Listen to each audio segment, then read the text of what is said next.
all, welcome once again to Meltdown Comics Theater's Nerd Melty Towns. From Hollywood, California, Harmontown is now in session.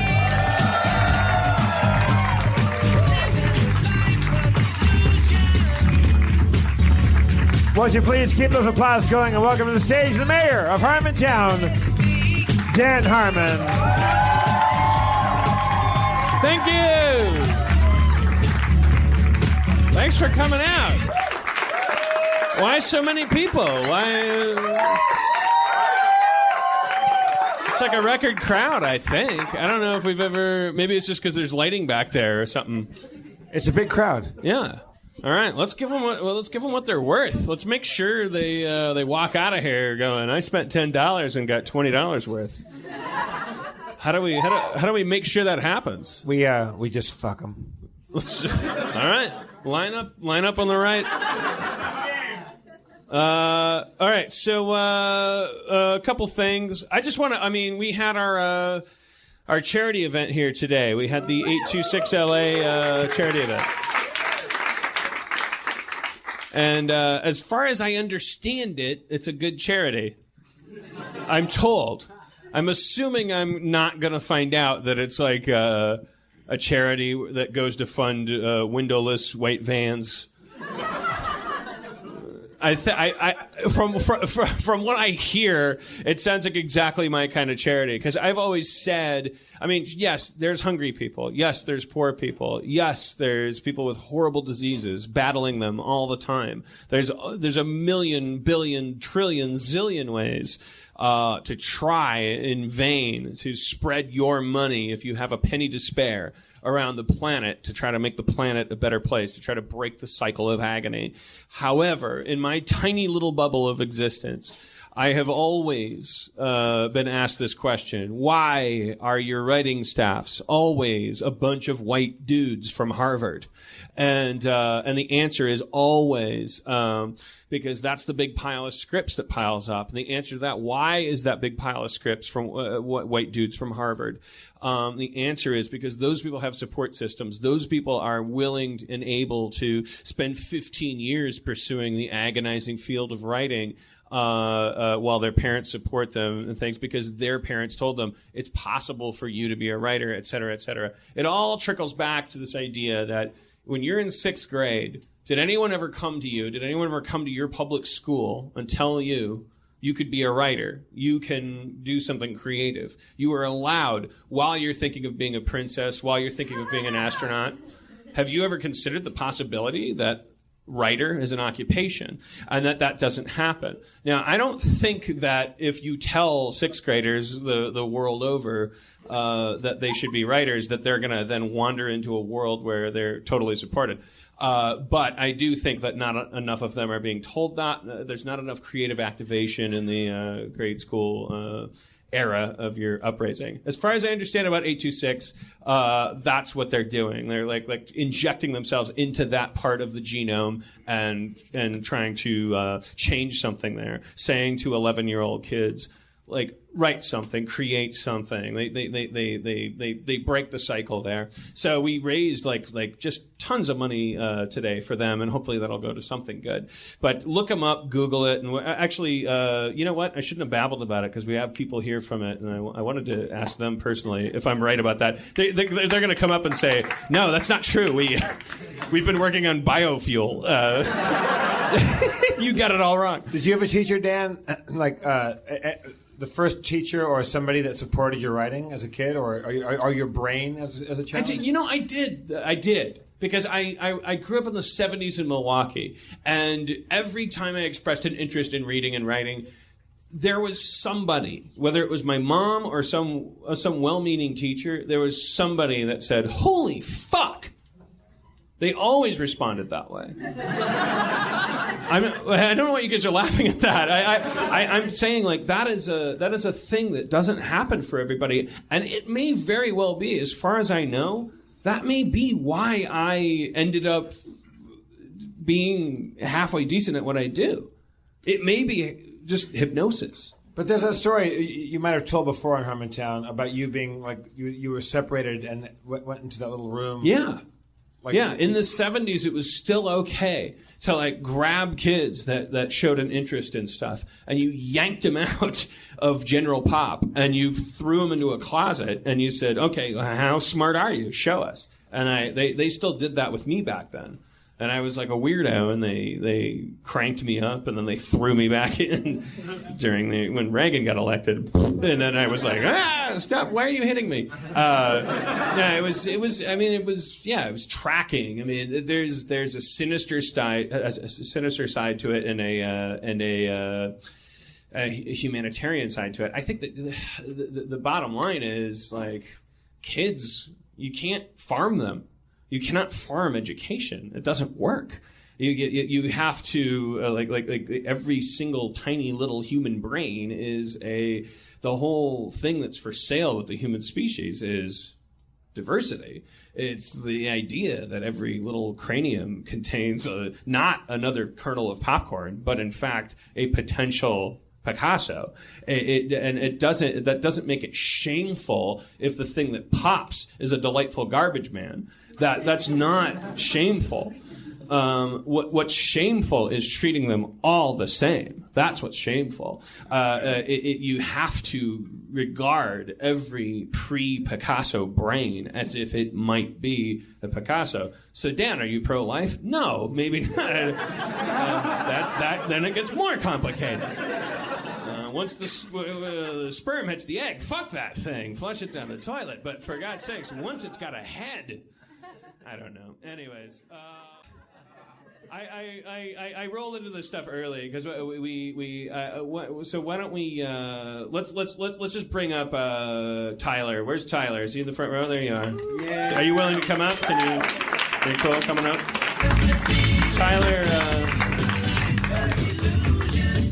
Grab a mic and have a seat. What did I get wrong when Tyler is one of the. You were there at the beginning of 826. Yes. What became 826 LA? You were there in San Francisco. Yes. Yeah, I was. I feel so old now thinking about this because I haven't had to think about it.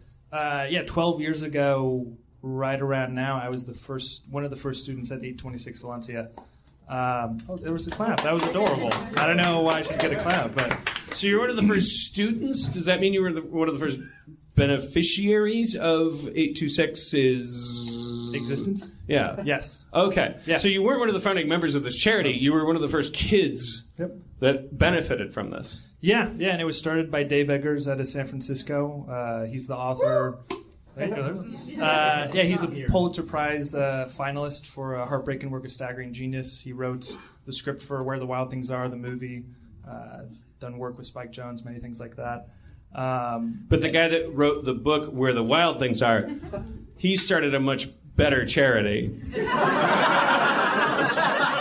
It's more pure, it's more beloved. It's called 937. Not that we can measure these things, but yes, it's called 937 Earth. It's a higher number. Yeah. Earth. But I guess the biggest thing for anyone to take away, and I do know because I was introduced by Harmontown just by finding it online, that there's so many people around the world listening to this right now, when they do listen to it in the future, that 826 is not just LA, it is not just San Francisco. It is 8 cities in the U.S. They are always looking for volunteers. Just for a 2012-2013 year, they served 34,000 students. They had over 4,000 volunteers nationwide. But they are always looking for more. So it's not just your money, that they would always love your money. And if you ever want to spend that, each store across the nation has their own niche market that they like to sell things to. So here, if you happen to be a time traveler, their storefront is for time travelers. San Francisco is a pirate supply store. I believe Chicago is a robot supply store. No. New York is for superheroes. And I mean, at the root of it is tutoring, right? Like yes. It is creative writing and tutoring. So it's a thinking man's boys center. What is that? When I was a kid, it was like keep the kids off the street. Try to keep them out of gangs. There was like what were those things called? The YMCA's. Well, is that it was YMCA or Boys Club. Boys clubs, yeah. I was in a boys club as a kid. I don't know under what circumstances, but I do know. Desire. I was the Connect 4 champion. That's awesome. That's how low budget that boys club was. Don't sell yourself short. I'm sure if it was global, you would still be. No, I'm saying I'm sure you're really good at Connect 4. No, but we didn't play rugby. We played Connect 4. No, but I bet you're really good at Connect 4. Oh, there's two things I'm great at. Connect 3? Connect 4? No. I will challenge anybody to Connect 4 or Boggle. I will beat you. I will beat you at Boggle. Yeah. Right. I believe you. Yeah. I have you. I mean, at 8. No, also that said, Dan, I will tell you right now. Here's a couple things I'm bad at. I'm terrible at foosball and ping pong. I can see that. Just based on tonight, you're terrible at bragging.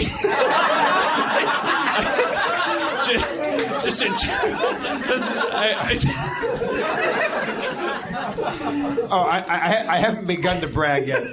No, I know you can do better than that. Tyler, is it just me or Tyler? Little Jason Sudeikis. Do you see this? It's a little bit of Jason. He okay. I don't know if that's a compliment. Yeah. Oh, it is. Oh yeah. Oh, sure. He's dating Olivia Wilde. All right, so you were a little fella, and you how did you encounter 826? Like you were where? I was in the East Bay, and I read Dave's book, and it did quite a lot for me in terms of his honesty.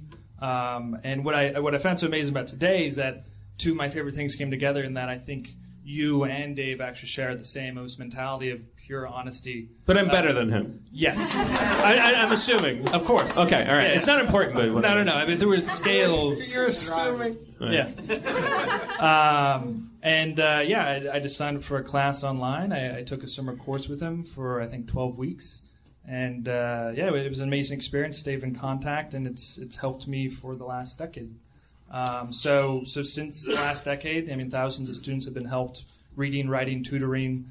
Some famous celebrities help out kids that they don't need to. You know, they're not paid to do so. Spike Jonze helps out a lot. Nineveh and many people in the writing circles. If you go in there and tutor a kid, like my biggest dream is like to do something that I felt like I could, I want to feel good about myself, and yet I don't want to talk to people. I don't want to go near people. I don't want to help a kid. Not really. I got it. Not in a physical sense. The kid's like, I need help. Checkbook. I want to. You want to not help a kid. I don't want to. What I don't want to do is tell the kid, is help a kid that would be me at 11, 12. Like, the kid that would be me would be like, fuck you, old piece of shit. Like, why am I want to go play on my Commodore 64 at home. And I'm sure that's not still a problem. No. I'm sure they've grown beyond that. We've solved the Commodore 64 problem. Thank God. Is there an archetypal kid that you would want to help? Like, if you could imagine the kind of kid that you would... It's the kid, it's me, but it's the same kid that would be hard to help. It's this dirty-faced little piece of shit that didn't trust anybody, let alone anybody that was telling him what to do. I grew up, like, hating adults, not wanting anybody to tell me what to do. I needed somebody to... I valued very much my parents when telling me... My mom was unconditionally supportive of me creatively. Like, if I did anything, my mom was like, "Holy shit, that's amazing that you're doing that." I don't think that's something a lot of people have. But at school, if somebody told me what to do, like, fuck you, like karate chop, like every mental karate chop ever. Anyway, so what have you, since you were a beneficiary of this, have you become a benefactor of it, aside from the fact that you came to the sale today and spent untold millions? Oh yes, it wasn't noted, but you're welcome for all of the cake. Have you become active in the? Sadly, I moved away from the country for a couple of years, and even now I don't live nearby. So you went to Russia, didn't you? Because you got taught to be a communist by this horrible socialist organization. I went from first world to second world, and now I'm in third world, technically. So that's what happens. But no. Even from what you were noting, if you don't necessarily want to be in front of a child and tell them what to do, the thing that I can understand it. It's a very odd situation. They're frightening people, children. Yeah. Oh yeah. The thing that actually inspired me the most is that on the walls, at least in 826 in San Francisco, writers would donate their first, second, and third versions of scripts or books. And you would see famous names like Coppola on his script, and he would just X out huge portions of it. And it was supposed to instill in kids this idea that even some of these luminaries do not get it right. You are always working. It doesn't matter what your name is. And I never met any of these people. You could just walk up and see someone's name that you knew, and you realize that it's not always right the first time. Yeah, I would love to. Yeah, and God damn it! As long as I don't have to touch them or look them in the eye, like I will. Why are you afraid? Why are you afraid of children, Dan? I can't do it. I can't. Kids don't like me. They don't like some kids like me. Do you know that? It's really touch and go with me. Like it's like Dino's kid. Who's now it's like when she was a little larva, like toddler. I would go like Mr. Flappy Arms, Mr. Flappy Arms, and she'd be like, ah! She loved it. And now she's like 15 or something, and she's got the cell phone, and she's just rolling her eyes, and I can't even. I can't be the same. You're afraid of 13-year-old Dino's daughter right now? This is kids who are really actually cognitively active. Like, why is a kid more or less frightening than an adult? Because they're able to judge me. Well, adults are too, right? Well, yeah, but adults are co-opted by me financially. I own all of them. Most kids don't have a filter. Right. So you're afraid of children because you don't own them yet. Correct. Yes. Like Willy Wonka works for me. The girl that turns into a blueberry, she's still got something over me because she doesn't understand finance yet. I'm figuring this out at the same time as you are. I guess that's what it is. I think we can agree that we haven't figured that one out yet. I skipped a step where I skipped being good at football and went right to owning things. But we've talked about the fact that you're not good with you're not comfortable around strangers or other people for that matter. But are children more frightening than adult teenage children? Yeah, I don't think there's anybody in this room that's like, I love teenagers. Give me except in the most horrible sense. There's 8. Whoa, that guy. But I mean, like, teenagers are, for good reason, we send them to war and we worship them, and we are looking to them, and they don't know anything. Like they're like this monolith of energy. Everything comes off of them, and they don't know what the fuck they're doing. And almost capitalism almost like really fucks them over in that sense. The baby boomers celebrate that day when the fucking Beatles played on Ed Sullivan or whatever. That's their big day. Bigger than the moon landing. Like, you see more footage of the fucking Beatles playing on Ed Sullivan than you see of some Yahoo landing on the moon. Fucking moon is a fucking thing, a rock far away. How many times, like Robert Zemeckis thinks that the Beatles playing on Ed Sullivan is a bigger deal?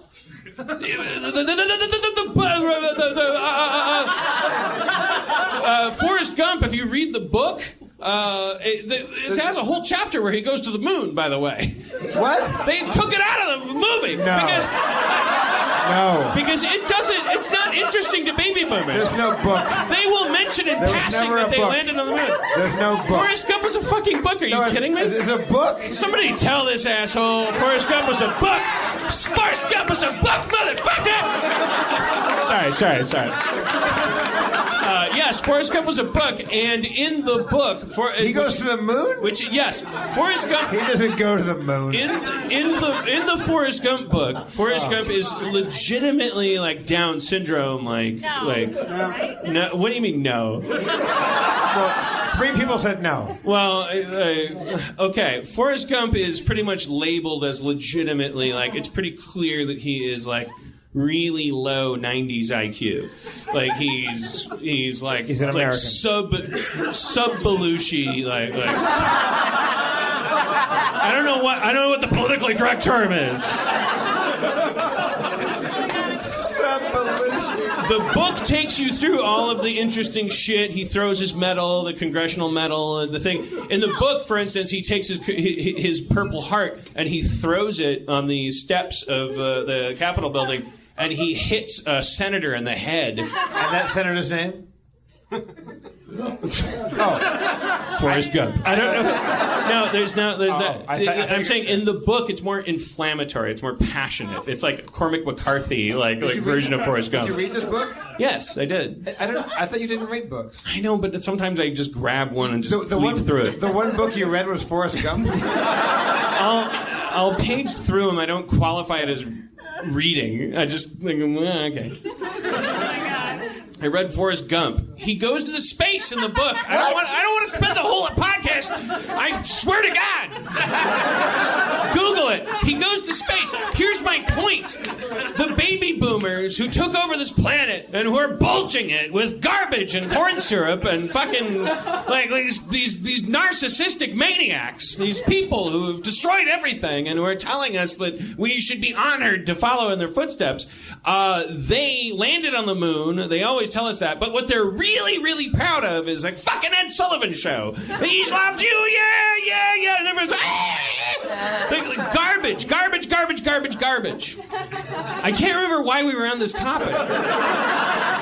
You hate teenagers. Yeah, we were trying to help the kids. Teenagers, okay. The idea that teenagers are an entity. The idea that teenagers, in spite of not being old enough to go to war, not being old enough to drink, not being old enough to drive a car, are somehow this center of capitalism. That is a baby boomer invention because they were that age when they became sentient.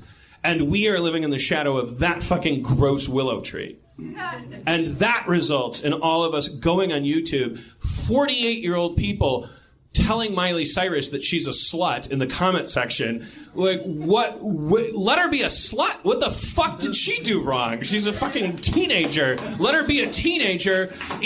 And fucking Justin Bieber, I'm on his side. I'm still on his side. No. Still pro Bieber. No. Why are you I'm pro a believer. Bieber? He's a little douchebag. No, he doesn't have a right to be a douchebag or not. He's a fucking child, and it's capitalism. He's capitalism that you hate. It's not Justin Bieber. It's capitalism. I've seen him on camera. He's a fucking little asshole. It's capitalism. No. He would just be some kid at your fucking Thanksgiving if it weren't for capitalism. It's not true. It's not. You just shouldn't give people that much money. You didn't earn it. He's a musketeer. Just cut him off. Just tell him you danced enough. You did it. You're great. Give him a go-kart. Cap it. Put a fucking cap on it. He gets his go-kart. He wouldn't have known. Everything you see him doing, he's saying to America, why did I get more than a go-kart? Why?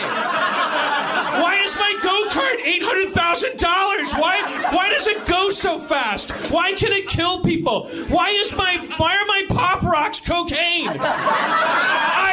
It's your fault.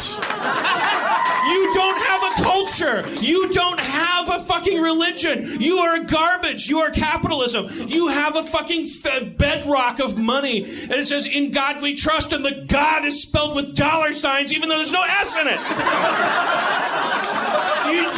None of you get to blame him for anything. Just sit on the fucking internet jerking off with one hand and making fun of Justin Bieber with the other. You're not doing anything. He's a child. He is. What would you do with $1 billion? What would you do? He's 19, though. He's gorgeous. Okay, all right. And he's a genius. Dan, I think you buried the lead on that one. Give $1 billion to anybody in this room, including me. See how we handle it. This fucking poor Canadian schmuck. Like, I just the egregious weird the behavior that we engage in. 48-year-old housewives with 8 cats on their shoulders, sitting on their laptop, with fucking stains on their sofa. Yeah, I need Justin Bieber needs to understand his value system. The fuck are you talking about, you fucking idiots? The fuck do you think your taxes go to? Fucking focus your rage on something productive. Follow the money, you retard. Shit, sorry.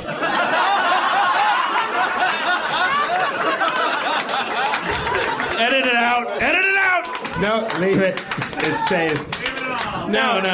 But it's interesting that Justin Bieber is the tipping point for your rage. It is. Because I see him, like they put him on TMZ and he's in that deposition. Yeah, but and he's when he talks, he's a little... I don't know what I'm doing. And they're like editing around. There's a dude that's like 53 years old sitting at an Avid deck and setting in points and out points on a fucking Canadian teenager's deposition so that he can make $80 from TMZ, giving them clips of this kid. Are we fucking out of our mind? If you were a caveman, how would you react to that? How would you react to a tribe if you came over the hill and found them engaged in that behavior? You would eat them. You would take their water. You would take everything they had. And you would never look back. You'd take their cave. You'd take their animals. You'd take everything. And you would never look back. Ever. You would erase their cave art. And you wouldn't feel bad. You'd be like, they didn't mean it. They did it wrong. They fucked up. They're idiots. They're a strain of our DNA that fucked up. They care too much about this kid. You gotta fucking respect your elders and love your children and further the species. We're fucked up. We're dead. Anyways, so 826LA. It's for... 826. It's for the kids. It is for the kids. And it's going to teach them how to write. And Yeah. it'll be good. So Dan, you're saying you wouldn't want to mentor a teenager right now? I would, but the first thing I would do is sit them down and say, look, according to NASA, we have 40 years left. I just read this on the internet. According to NASA, what? We got 40 years left 40 years left on of this what? planet. Now, I will say this. Conflict of interest with NASA. NASA released a report that said, can't live on this planet for more than 40 years. Based on, like, population? This is a company that profits if we leave the planet. Right. So I will say that. However, we did give them nothing to do other than sit and think about this shit. Malthusian, like it's ozone. It's a confluence of everything. It's ozone and it's tidal waves and pickles are getting bigger. So I would say bees are turning into potatoes. I don't know. I would say you and I at age 40 and you're 41. No, we nailed it. No, we're gonna ride that. We're gonna ride that wave right into the beach. That's what I'm saying. Yeah. As soon when I heard that, I came over to the Rick and Morty writers' room and they're like, "Did you hear? NASA said we got 40 years left," and I was like, I'm the bad guy in a ski movie. I nailed it. In my dreams, I'll make it to that. My kid will be 10. I'll be like, so long, Toby. You done good. Your kid's named Toby? Because you're a big Roots fan. It's better than Aaron's riffs. Saffron and fucking Cormac. Cormac? Yeah. For real? It's the new Hunter. Oh dear. We'll bring her out soon. All right, Tyler, would you shut the fuck up for 3 seconds? Sorry. I've just been rambling and going and on and on and on. Tyler, what does a 28-year-old Harmontown fan that's listening in, let's say, Seattle, let's say, because there's this LA tag on 826LA, we're doing things locally. What do they do? I'll tell you. So anyone can go to 826national.org. That is 826national.org. And that website will tell you everything you can do for any city in the U.S. that has an 826. And they can volunteer their time. They can tutor kids ages 6 to 18. They can help with field trips. They can literally sit down and read a book with someone. It's all the things you don't want to do. They have to, but an objective says, one of the coolest things is they bring kids into these field trips, into these local centers, and the kids get to write a book, and they leave that day with a bound book that they wrote, which is...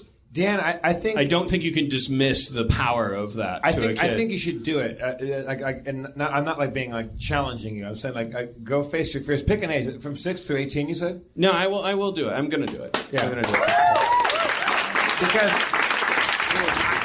And I would say I don't care which age group you pick or what kid you get. I would say that it will be. It will impact you in a good way. I guarantee it. I'll do whatever I can. I mean, I've been aching for. I need to be like, I don't know. Like, yes, I have that. There's a part of my soul that's been like decaying. It's obviously like where a limb is supposed to be growing and reaching out. And I hope you get like a 17-year-old girl who wow. Okay. Who on sight doesn't like the cut of your jib. Oh, okay. All right. Oh, that's a good 6 years on ABC this fall. That sounds amazing. All right. Well, let's thank Tyler for coming up and representing 826. He's a beneficiary of that organization, and he came today, and he bought a lot of shit to benefit that charity. Which may put people off. They're like, "Well, what are you, like some kind of insect hive? Do you just train people to? Are you like Scientologists?" Wait, so so you're a beneficiary of the charity, and yet you put money back into the charity for other. He kids. was one of the original kids, and he got all kinds of cool swag today. How much money did you raise today? Can you say, or is that bad? Well, lots and lots. I don't know. There was donations that came in just because we raised awareness of the charity. We had a nice garage sale today where 50 cents for my Tootsie DVD, and and there was also, I was walking around with a sign around my neck that Aaron put around me that said $50 to do a shot with Dan Harmon, and some of these people took me up on that, I think. We raised quite a bit. It was good. It was a good day for them and us and America and God and Hostess Twinkies.